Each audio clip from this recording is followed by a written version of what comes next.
Bom dia, Marcos. Bom dia, Márcio. Bom dia, ouvintes da Rádio Viva. É um prazer estar aqui nessa sexta-feira com vocês em mais um Espaço Comportamento. E, um outro tema. Eu mencionei, olha, o ser humano é uma máquina e que às vezes uma pequena desregulada nessa máquina, há um descontrole total, uma mudança total na pessoa, E hoje a gente vai tratar da síndrome de Burnout. Eu até disse, eu não vou nem dizer o que é para que quem estava ouvindo no momento ficar ligado às 7h30, ouvir aí a conversa com a Poliana, porque e haja síndrome, Menino, é síndrome para tudo quanto é canto. Daqui a pouco tem síndrome até do pensamento. Mas vamos lá. Primeiro, o que é que vem a ser aí a síndrome de Burnout? É um esgotamento emocional, É um esgotamento profissional, relacionado a atividades laborais, relacionado ao trabalho. Ou seja, é um estresse, está estressado, trabalhando muito. Nem sempre. É um esgotamento físico e mental mesmo, porque uma síndrome, A gente pensa que síndrome é doença, mas na verdade a síndrome de burnout não é uma doença em si, são situações, Como por exemplo a síndrome de Estocolmo, que é uma pessoa que é sequestrada que se apaixona pelo sequestrador. A síndrome do ninho vazio, que é quando os filhos saem de casa, e a mãe começa em um processo, de tristeza, acostumado com a casa cheia e de repente só fica o casal e aí... Então, são ações em si, atividades em si, que leva a pessoa a um esgotamento físico, a um esgotamento emocional, Quais são as características desse esgotamento, dessa síndrome de Burnout? Normalmente as pessoas no ambiente de trabalho começam a ficar muito estressadas, começam a ficar agressivas às vezes, começam a não ver sentido naquilo que elas estão fazendo. Para que eu estou trabalhando tanto? Por que eu estou me dispondo tanto às vezes? E isso causa Perde o prazer de fazer aquilo que... trabalho. Perde o prazer. E às vezes algumas pessoas acham assim que isso está inserido num assédio moral, num assédio físico no ambiente de trabalho, E não está.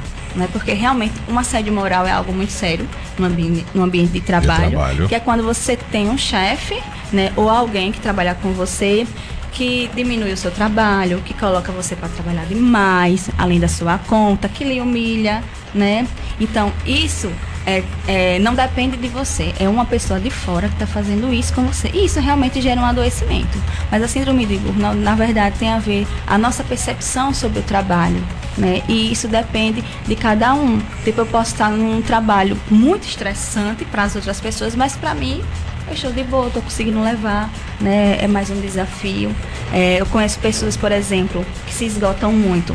Quem trabalha com banco, exige demais. Quem trabalha como professor. Eu mencionei aqui, os professores, inclusive o sindicato dos professores das escolas particulares participou, inclusive fez um evento falando sobre, justamente, alertando os professores sobre o burnout. É o que acontece muito afastamento mesmo, de professores, de policiais.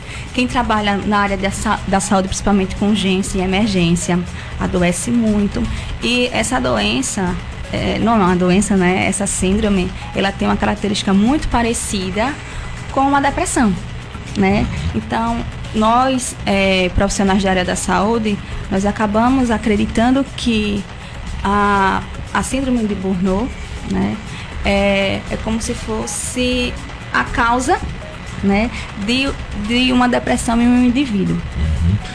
É o gatilho. O gatilho. Seria aquela história que eu vou trabalhar hoje, aí de repente dá aquele pânico, não dá vontade de nem sair de casa, ou eu vou para qualquer lugar, mas eu não tenho vontade de ir para o meu trabalho. Isso pode acontecer com todo mundo. Quantas vezes a gente já foi para um trabalho que não gostava, que estava ali a pulso por conta que precisava do dinheiro, mas não se sentia realizado. A maioria das pessoas não estão realizadas no que estão fazendo, E sim por conta de necessidade. E o nosso corpo responde a isso, né? Não é o que eu queria estar fazendo, eu não me sinto bem. E isso começa a vir as outras coisas, né? As pessoas não me valorizam, né? Eu não gosto do trabalho, as pessoas não me valorizam. Então, eu começo a adoecer, eu começo a me esgotar, eu começo a atrasar no trabalho, né? Eu começo a ficar desleixado, né? Eu começo a arrumar picuinha, às vezes, com as outras pessoas. E quem vê de fora, fulano é preguiçoso. Fulano está arrumando desculpa para não vir trabalhar. Mas, na verdade, fulano está em um processo de adoecimento. E aí, como é que se faz, né? Esse tratamento, né? O acompanhamento dessa pessoa que é diagnosticada com essa síndrome? Primeiro como identificar essa síndrome? Eu estou com um problema de saúde, eu vou até o posto de saúde, é o médico que vai atender lá, que diz, olha, esse problema, depois que pedir alguns exames, tem cara que não é orgânico, é psicológico, aí faz esse encaminhamento. Como é o processo, né, para até chegar a um profissional, a um psicólogo, para, né, conversar sobre essa síndrome? Normalmente, quando está ligado diretamente ao trabalho, as pessoas conseguem identificar qual é o causador, né, do seu estresse. O que é que acontece quando a gente está estressado, Marcos? Nosso sistema imunológico baixa, então as doenças oportunistas elas afloram. Doença de pele, uma gripe, né, uma ansiedade, elas afloram. Né? E não só as doenças mentais, como as doenças físicas também. E as pessoas começam a procurar, né, nos postos de saúde: olha, doutor, eu estou ansioso, né, tá surgindo essas manchas na minha pele. E normalmente um bom médico, ele faz uma anamnese, né, pergunta o que é que está acontecendo, né? Aí sempre pede os exames, né? Então a partir daí ele vai ver que é de causa emocional, né? E normalmente encaminha para um psicólogo ou para um psiquiatra, né? E daí a gente vai identificar, então, qual é o trabalho, qual é o processo de cura, né? Medicação, acompanhamento terapêutico, mas às vezes o paciente precisa entender qual é a relação dele com aquele trabalho, né? Por que aquele trabalho não está me satisfazendo? Por que eu não gosto dele? Por que ele está me fazendo mal? Qual é a relação que eu tenho com ele? Porque às vezes é uma função, né? Você está num ambiente de trabalho, tipo, você está na função de radialista, não é isso, Marcos? E nós temos o Márcio aqui na mesa de som. Mas que é o operador. Que é o operador. Mas você não está se sentindo bem no que você está fazendo. Então, às vezes, uma mudança radical demais, ao deixar o trabalho, vou fazer outra coisa, não é o suficiente. Às vezes, eu preciso só mudar de função, mas no mesmo ambiente de trabalho. De repente, olha, eu não gosto de estar aqui falando, eu queria estar ali apertando o botão, controlando, né? E lá eu fico mais realizado do que aqui. Como também o inverso, de repente o Márcio está ali e ele ia ficar muito mais realizado se estivesse aqui pelo microfone também. Então seria só uma troca de função, resolveria. E assim, às vezes a gente pensa que a síndrome de Burnout é causada por um chefe ruim, ou a gente começa a vitimar também a pessoa que está doente, porque a bichinha coitadinha tem a mente fraca. Na verdade, não é nenhum nem outro, né? Se você tem um chefe ruim, que realmente é um chefe ruim para toda a equipe, né? A equipe toda está doente. Não é isso. Não é realmente a equipe fica toda mexida. A equipe toda está sofrendo, né, de algum tipo de assédio moral, né? O chefe realmente usa da autoridade de poder, né? Então, tem pessoas que vão responder de cada forma. Ou se não, você não está apto para aquele trabalho, está demais para você, né? Eu tenho um colega próximo que ele queria muito trabalhar no banco. Era o sonho dele trabalhar no Banco do Brasil. E ele conseguiu entrar lá. Mas era tanta pressão, né, do gerente, a demanda muito grande de coisas, uma responsabilidade muito grande, você mexer, né, com dinheiro, com números, e ele viu que não dava para ele. Não era aquilo a praia dele. Não era aquilo, que aquilo era um sonho platônico, que realmente quando ele estava lá, ele viu que aquilo não estava lhe fazendo bem, não, estava esgotando ele fisicamente e emocionalmente, né? Hoje ele trabalha com outra coisa que também gera pressão, ele é professor, né, mas ele se realiza. Mas está bem. Né? Tá bem, né? Hoje, com essas exigências, né, de aulas online, eu vejo que os professores estão trabalhando o dobro, né? A carga horária no papel só tá diminuída, mas na verdade eles estão trabalhando o dobro, né? E tá tendo esgotamento demais, né? Uma exigência muito grande, mas esse meu amigo, ele tá conseguindo levar. Não tá na síndrome Não está na síndrome. O que acontece também, se a gente analisar direitinho, Poliana, tá? É o que? Muita gente hoje está interessada no dinheiro. Eita, eu vou fazer o concurso, olha, tá vindo aí o concurso da Polícia Rodoviária Federal, tá vindo aí o concurso da Polícia Militar, tá vindo aí o concurso da Receita Federal, né?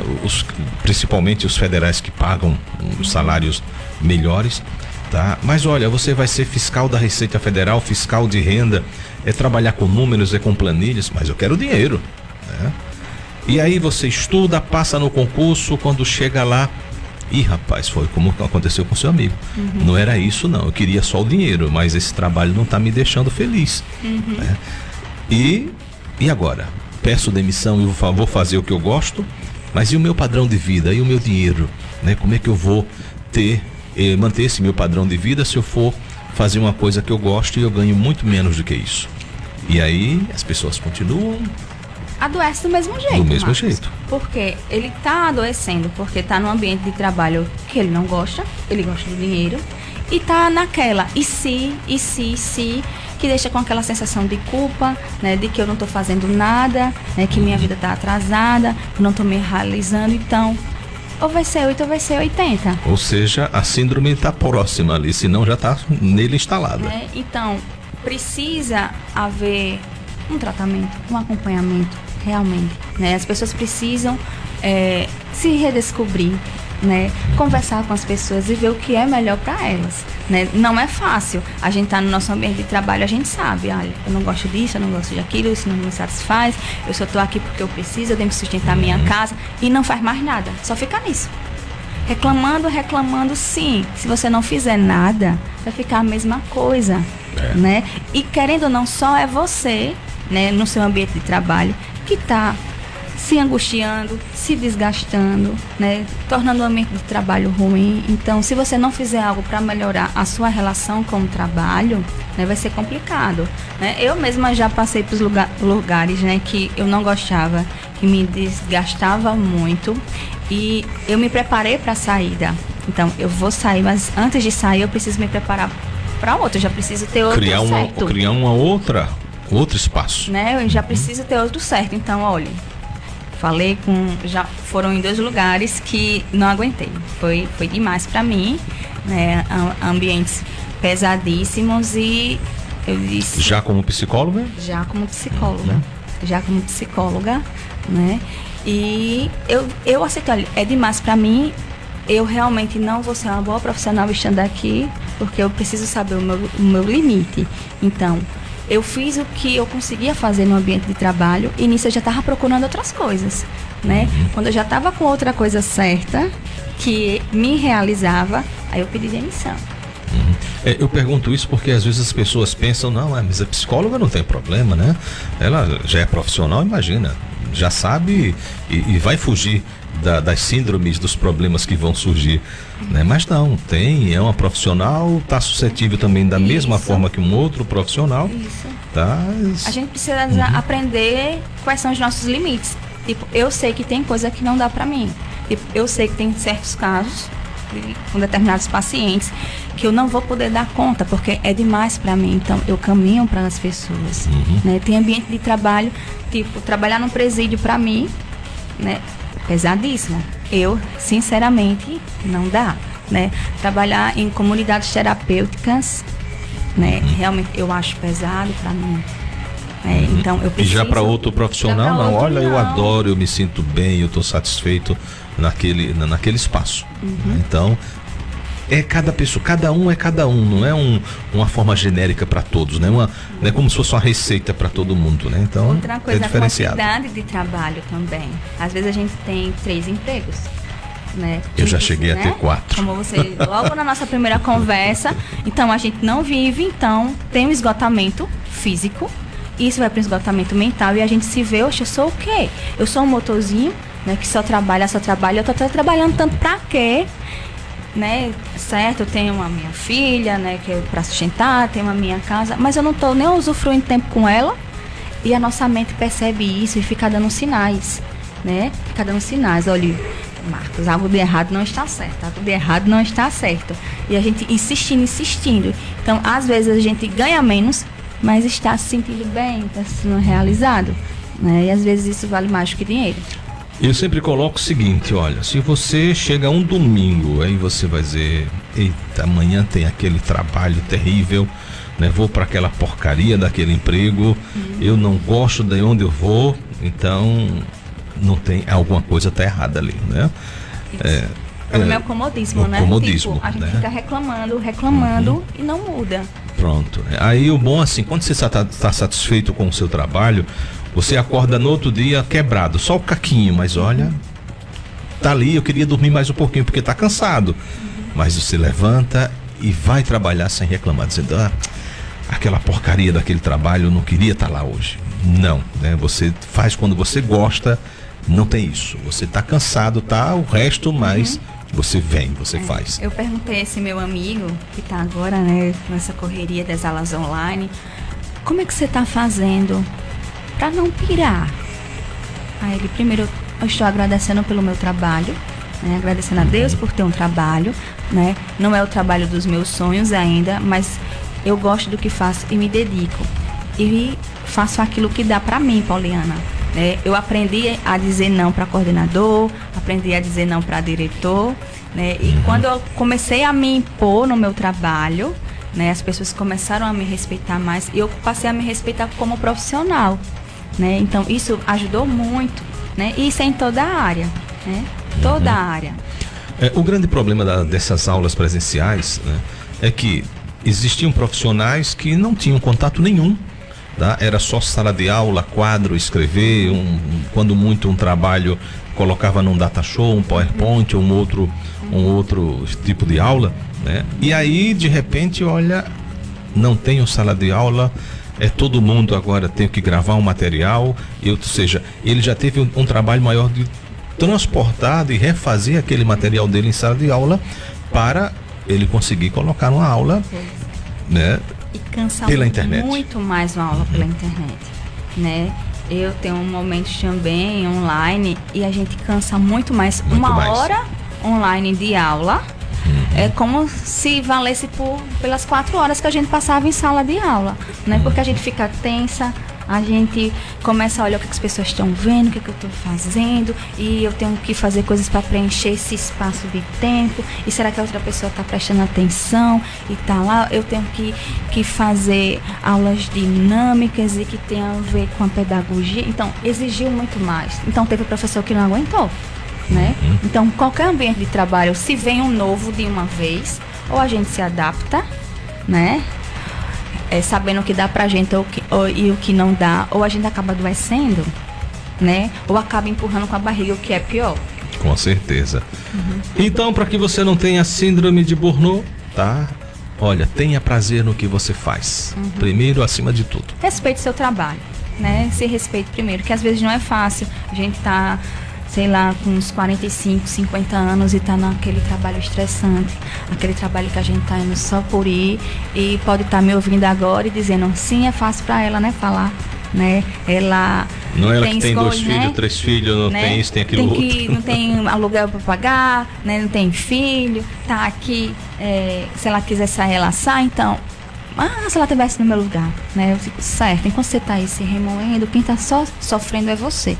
Só quem está se angustiando é você. Como eu falei, às vezes a gente não tem alternativas de sair daquele local de trabalho que a gente está, né? Um professor concursado há mais de 20 anos na escola, por exemplo, do estado, não vai querer pedir demissão. Lógico, né? Tem plano de carreira, tem aposentadoria, certo. Mas a sala de aula não está dando mais para mim. Dentro da escola, se eu ainda quero ficar no ambiente escolar, né? O que é que eu posso fazer? Né? Posso ir para uma coordenação? Posso ir para a direção, posso pegar algum programa de aprendizagem, né? Eu não vou trabalhar diretamente com o aluno, mas eu vou estar trabalhando no ambiente escolar, então a gente tem que ver as alternativas. Se der para você sair, ótimo, né? Fazer algo que você quer, né? Era o sonho de todo mundo, mas às vezes nem sabe o que, é que a gente quer, né? Tem gente que está no primeiro emprego desde os 18 anos de idade, né? Tipo, diga aí, desde os 18 anos você trabalhando com uma coisa só. Se é algo que você se realiza, não vivenciou ótimo, outra coisa, né? Agora, se não, né? E você olha para trás, nossa, eu perdi tanta oportunidade, eu poderia ter feito tanta coisa. Fulano me chamou para trabalhar em lugar tal, em cidade tal, e eu não fui. Eu digo, não foi, já foi, né? Já foi. Passou. Perdeu, né? Perdeu a chance. Então tá aí, tá? O que tem que fazer é você se sentir bem. Isso. Tá bem no trabalho. Se você tá bem no trabalho, tá bem em casa. Primeiro, seguinte, você primeiro tem que estar harmonizado na família para poder estar bem em tudo, né? E se tiver ruim em casa, se tiver ruim no trabalho, aí a coisa tá feia. Eu atendi recentemente uma paciente, fui no consultório particular, e ela sabia que o que tinha deixado ela adoecida foi o trabalho, né? Como eu falei antes, a gente pensa que a síndrome de Burnout a gente tem por conta de pessoas ruins que estão no nosso trabalho e nos atrapalham. Às vezes não é isso. Às vezes é o trabalho que a gente não está se realizando, né? Mas o caso dela mudou de patrão, né? E o novo patrão estava exigindo demais, né? Então mudou a dinâmica. Já é uma expectativa, né? Trocou de gerente, já trocou de patrão, como é que vai ser? Mudou, a exigência estava demais e ela não estava conseguindo dar conta, e ela estava achando que o tempo que ela estava trabalhando, esses 20 anos que ela tinha de experiência nesse local, não estava servindo para nada, e começou a achar que o chefe estava encrencando com ela de forma pessoal, mas era a forma que ele tinha de trabalhar que era diferente. Então, com isso gerou um transtorno do pânico nela. Ela teve que sair do trabalho, e agora toda vez quando ela vai para um ambiente de trabalho e vê pessoas exigindo, né, pedindo coisas para as outras fazer, ela não consegue ficar lá e pede para sair, né? Então, uma síndrome se transformou em um transtorno, né, na vida dessa pessoa. Ela está em acompanhamento psicológico, né, sabe que precisa trabalhar, mas ainda não está conseguindo voltar a qualquer ambiente de trabalho, qualquer ambiente laboral, né? Olha aí o problema. Tá vendo? E pense o seguinte, olha, quando se fala em psicólogo, tá? Não é, e o psiquiatra não é só para quem está, né, com, vamos dizer assim, no termo comum, no termo popular, né? Doido não, tá? Então tem que fazer esse tratamento mental também, tá certo? Esse acompanhamento mental para que a coisa às vezes começa pequenininho, e se você não tem logo esse cuidado de ter esse acompanhamento pequenininho, essa coisa pequenininha se transforma numa imensidão, num oceano que para poder vencer é muito trabalho. Eu estava num posto de saúde esses dias e estava aguardando uma paciente, e a outra chegou, tá, psicóloga, mulher? Psicóloga, coisa pra doido, tu tá doida? E isso na sala de espera, né? Aí a menina, a paciente olhou, doida é você que não faz, eu pelo menos estou cuidando de mim, você aí. Eita, deu na cara, né? Muito bem. Pois é, então a gente precisa aprender a se defender, né? Então, todo mundo, olha, as pessoas querem ver você bem, mas não melhores que ela, né? Então, quando vê você se cuidando, se tratando, já pensa, eita, tá doente de quê?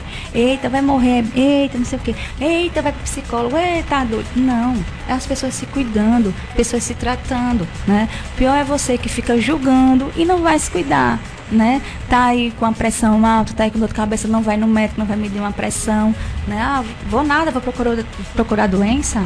Não, é procurar cuidado, é procurar saúde, né? Com certeza. Tá, então, né, para você a explicação que vem essa ser a síndrome de Burnout, tá? Alguns profissionais essa síndrome aparece com mais frequência, como a própria Pauliana mencionou, né? Os policiais de uma forma geral, professores, na área da saúde, professores na área de também, saúde, pessoal que trabalha na área bancária, né? Também acontece bastante, que é o esgotamento, né, profissional. Esgotamento físico e mental relacionado ao ambiente de trabalho, né? Então, isso é muito comum e as pessoas às vezes não conseguem identificar, né? Uma coisa que você falou agora foi, chega o domingo e eu não estou disposto, né, a começar a minha semana bem, já fico, nossa, me amarrando, né? Já passo o domingo triste, nossa, amanhã eu vou ter que trabalhar, nossa, tanta gente queria estar trabalhando, né? Vamos começar a mudar a nossa forma de pensar. Se eu não estou num trabalho que não me satisfaz, então Por que ele não está me satisfazendo? Qual é a relação que eu tenho com esse trabalho? Então, por que eu estou nele ainda? Se eu só ficar reclamando, vai resolver alguma coisa, sou eu que vou ficar me angustiando, né? Eu tenho que conversar com quem? Eu tenho que falar com o gerente, tenho que falar com o meu coordenador, né? Tenho que falar com os meus colegas de trabalho, né? Então, às vezes são pequenas atitudes que melhoram. Com certeza. Ok, Poliana, tem mais alguma coisa pra gente tratar com relação à síndrome de Burnout? Isso pode acometer a qualquer pessoa, tá? Ninguém tá livre. Eu não estou, você rico, não está. pobre, milionário, né? Sem dinheiro, derrapado, ou seja, todo mundo de uma forma branco, preto, amarelo, vermelho. E às vezes tem muita questão de status também. Não vou deixar esse trabalho porque é um trabalho, né, que me traz status. Status. Às vezes você recebe... Nem financeiro compensa, mas é o nem status. financeiro compensa. Às vezes você recebe igual ao... Não menosprezando, né, porque é uma profissão que todo lugar precisa, mas...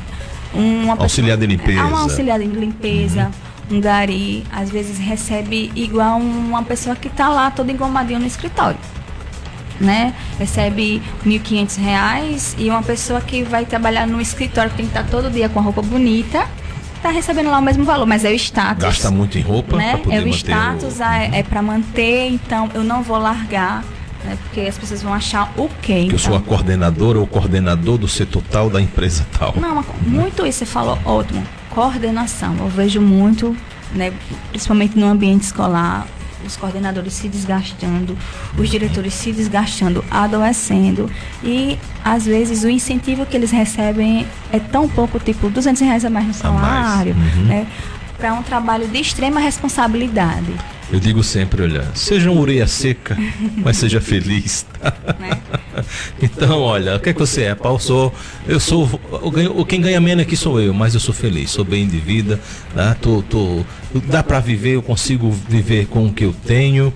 E, lógico, vou dar meus pulinhos ali fora, uma coisa a mais para poder ganhar o dinheirinho a mais, mas olha, você tá sempre vendo aquela pessoa rindo, feliz, né? E às vezes passa, rapaz, por que essa pessoa ganha muito menos do que eu e só vejo ela sorrindo e eu, né, ganho meus R$10.000, R$20.000 e eu tô nesse sofrimento todo, nessa tristeza toda. Inteligência emocional, né? Habilidades para lidar com dinheiro.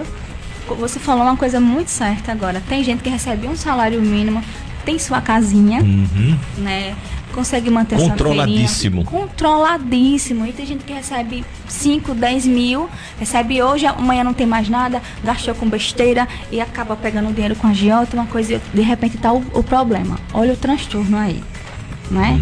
Então, a forma como a gente lida com o nosso trabalho, lida com o nosso dinheiro, lida com a nossa vida, tem muito a ver com a inteligência emocional, com nossas relações interpessoais, né? Com a forma como a gente vê o mundo, como a gente se planeja. Com certeza. Então, isso é aprendido, viu?